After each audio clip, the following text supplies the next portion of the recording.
Itu intinya adalah bagaimana institusi keamanan itu seperti polisi, militer, dan lembaga intelijen itu dikelola secara efektif, efisien, dan akuntabel.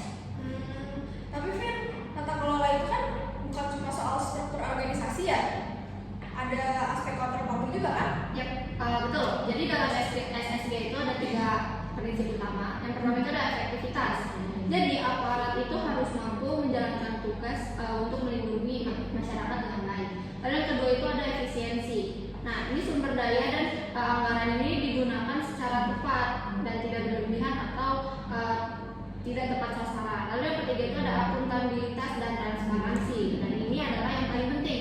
Jadi lembaga keamanan itu harus bisa dipertanggungjawabkan kepada publik melalui lembaga sipil seperti DPR, pemerintah, dan sistem hukum.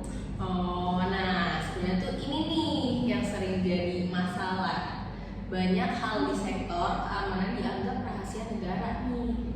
Tapi kadang itu bikin masyarakat jadi nggak punya akses untuk tahu apakah kebijakan yang lagi dijalanin pemerintah tuh benar atau enggak sih, ya nggak sih? Iya benar.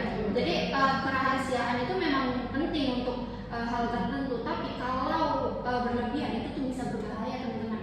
Dan itu bisa menutup ruang pengawasan publik. Dan padahal tanpa pengawasan itu ada risiko penyalahgunaan wewenang.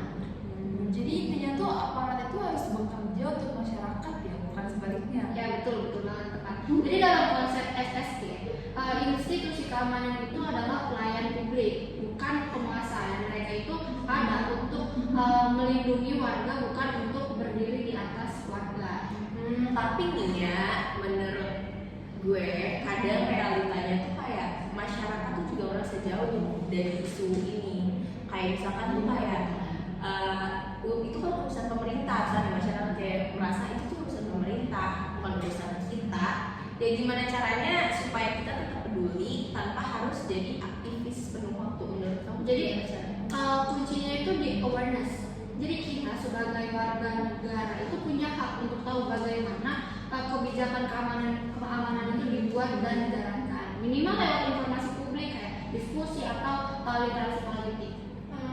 Jadi sebenarnya partisipasi itu nggak harus turun ke jalan, tapi bisa lewat kendaraan dan kritis terhadap kebijakan. Ya benar. Bahkan sikap kritis itu di ruang akademik atau diskusi seperti ini juga bentuk partisipasi, teman-teman.